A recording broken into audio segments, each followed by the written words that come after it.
In the empire of luxury, one man sits above them all. He doesn't sell you a watch, a bag, or a bottle of champagne. He sells you something far more dangerous, the illusion of identity. His name is Bernard Arnault. To the world, he's the richest man alive. To his rivals, he's the most ruthless dealmaker in modern history. Louis Vuitton, Dior, Tiffany, Moet et Chandon. The brands are familiar, but behind their shine lies the story of a man who built an empire not on beauty, but on control. Because when you own people's desires, you don't just own their present. You own their future. This is the dark side of Bernard Arnault, the ruthless rise of the luxury king. Before we begin, a disclaimer. What you are about to hear is based on publicly available sources, news reports, biographies, and financial records. This is not the only version of events, and our interpretation is subjective. We encourage you to question it, to verify it, and to draw your own conclusions. Now, let's step back to the beginning. Bernard Arnault was born in 1949 in Roubaix, an industrial town in northern France. His father ran a modest construction company specializing in public works. It wasn't glamour, it wasn't Paris, it wasn't fashion, but it was stable. And young Bernard learned early how business, even small business, was about more than numbers. It was about vision. He studied engineering, then joined the family company. By his late 20s, he was already reshaping it, pushing his father to expand, to think bigger, to bet on ambition. And it worked. Bernard made his first fortune not from luxury, but from cement, cranes, and concrete. But then came the turning point. In the 1980s, France was changing. Industry was collapsing, unemployment was rising, and the government was privatizing companies in crisis. Arnault saw an opening, not in steel, not in oil, but in symbols. In a bankrupt textile group that happened to own a forgotten jewel, Christian Dior. That was the moment the builder became a hunter, and the man who would later be called the Wolf in Cashmere found his first prey. In 1984, opportunity arrived disguised as ruin. A struggling textile conglomerate, Boussac, was collapsing under debt. To most, it was just another dying company in France's fading industrial landscape. But inside Boussac, there was a hidden treasure, Christian Dior. Arnault saw what others missed. Dior wasn't just a fashion house. It was a name, a myth, a symbol that could be resurrected and weaponized. With government support and clever maneuvering, Arnault acquired Boussac. He didn't pay much. In fact, many thought he was saving jobs, saving tradition, saving French heritage. But what happened next revealed who Bernard Arnault really was. The promise of salvation quickly turned into a purge. Factories were closed. Thousands of workers were laid off. Entire communities that depended on Boussac were left behind. For Arnault, it wasn't personal. It was business. He kept Dior. He cut everything else. It was ruthless. It was cold. And it worked. From that moment, Bernard Arnault earned his reputation, the man who would do whatever it takes to build an empire. A wolf dressed not in wool, but in silk. By the late 1980s, Bernard Arnault wasn't just a businessman with Dior. He was a predator on the prowl. His eyes turned to Moet Hennessy and Louis Vuitton, two giants of French luxury. On their own, they were powerful. Together, they had just merged into LVMH. But the marriage was fragile, and Arnault knew exactly how to break it open. He began quietly buying shares, one by one, maneuvering behind the scenes.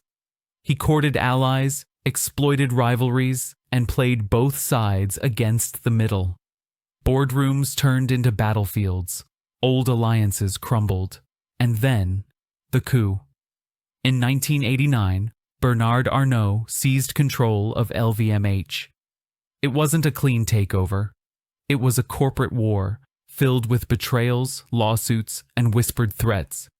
But when the dust settled, Arnault stood alone at the top. From there, he moved like a general consolidating conquered lands. Céline, Givenchy, Sephora, Fendi, Bulgari, Tiffany. Each acquisition was not just about fashion or champagne, it was about dominance. Every brand became a soldier in his army. Competitors called him Ruthless. The French press gave him a nickname, the Cashmere Wolf. And he lived up to it. Where others saw culture, tradition, or artistry, Arnault saw assets. Symbols to be captured, polished, and resold at 10 times their value. By the mid-1990s, Bernard Arnault was no longer just the man who saved Dior. He was the architect of a new empire, the empire of desire. By the 2000s, Bernard Arnault had stopped playing defense. The empire was built. Now it was time to rule. LVMH became more than a business. It became a kingdom. Louis Vuitton, Dior, Givenchy, Fendi, Bulgari, Tiffany, Sephora, each brand a jewel in the crown, each collection, each release, not just a product, but a ritual. Arnault understood something few businessmen ever grasp. People don't buy luxury because they need it. They buy it because they crave it. A Louis Vuitton bag isn't leather. It's a passport to belonging. A Dior dress isn't fabric. It's an entry ticket to a dream. A bottle of Dom Pérignon isn't champagne. It's liquid celebration, bottled status. And Arnault mastered the oldest trick in power, scarcity. Limited editions. Exclusive drops. Waiting lists. He didn't sell abundance. He sold hunger, and hunger always spreads. From Paris to New York, from Shanghai to Dubai, LVMH became the silent architect of aspiration. Celebrities flaunted it, influencers worshipped it, and millions of ordinary people spent more than they could afford just to touch it. By the mid-2000s, Bernard Arnault wasn't just the richest man in France. He was something larger. The king of luxury. The man who turned human desire itself into his most profitable asset. But every empire has a cost. And Bernard Arnault's empire was built not on silk and champagne, but on ruthless decisions, broken promises, and shadows he never wanted you to see. It began in 1984.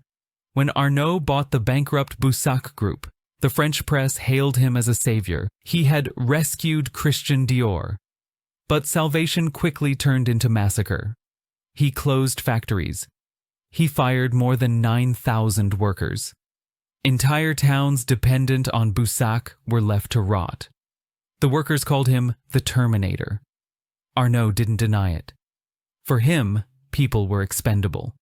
Dior was the only jewel worth keeping. Then came the corporate wars.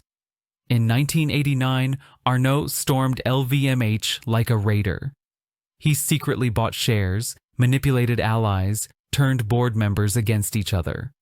Rivals whispered of threats, of intimidation, of quiet deals made in smoke-filled rooms. By the end, he had conquered Louis Vuitton and Moet Hennessy, and Paris learned to fear the Cashmere Wolf. But even wolves stumble. In the late 1990s, Arnault tried to seize Gucci. He moved in the shadows again, quietly buying up shares through front companies. But this time, François Pinault and his caring empire fought back. The result was the infamous Gucci War. Arnault lost. His hunger for dominance became public, and his reputation as the most ruthless man in fashion was sealed forever. And then, the scandal of 2012.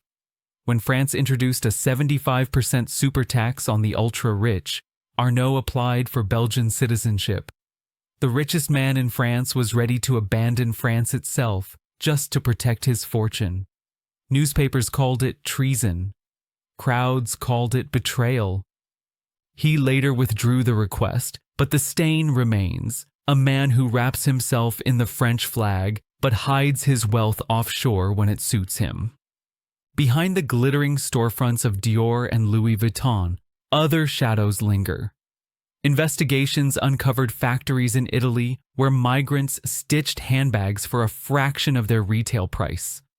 Allegations of outsourcing to low-wage countries haunted LVMH, even as the company insisted its products were proudly made in France. And then the press. Arnault owns stakes in France's biggest newspapers, including Les Echos. Journalists have accused him of using his empire to shape his own legend and silence his critics. As one reporter put it, Arnault doesn't just control luxury, he controls the narrative. This is the dark side of Bernard Arnault. Not the king of beauty, but the wolf in Cashmere. A man who built the world's largest luxury empire with a smile in public and a knife behind the curtain. Today, Bernard Arnault is more than a billionaire. He is the richest man alive, at times surpassing even Elon Musk in the rankings of global wealth. But unlike the tech moguls of Silicon Valley, Arnault's empire isn't built on code or rockets. It's built on champagne, handbags, and jewels, on the timeless seduction of status. In France, he is seen by some as a national treasure, the man who saved Dior and turned French luxury into a global juggernaut. But to others, he is a monarch in all but name, a man whose influence reaches into politics, culture, and identity itself. And he's not alone. The Arnault children, Delphine, Antoine, Alexandre, Frédéric, and Jean, are not just heirs. They are soldiers in the dynasty. Each placed strategically within LVMH, learning the machinery of power, preparing for the day when the empire will be theirs. It is succession, not in the corporate sense, but in the royal sense. The symbolism is hard to miss. In a republic born of revolution, France now watches as one family quietly builds a modern monarchy, not of blood and crowns, but of logos and wealth. From the boutiques of Paris to the malls of Shanghai, Bernard Arnault's empire doesn't just sell luxury, it defines it. And through that definition, it shapes how millions see themselves and how they wish to be seen. In the end, Bernard Arnault's rise is not just a business story. It is the story of a man who learned how to turn human weakness into profit, desire, vanity, fear of being ordinary. He discovered that these were the strongest currencies in the world, stronger than oil, stronger than steel, stronger even than politics. And then he mastered them. Arnault doesn't need an army. His soldiers are logos.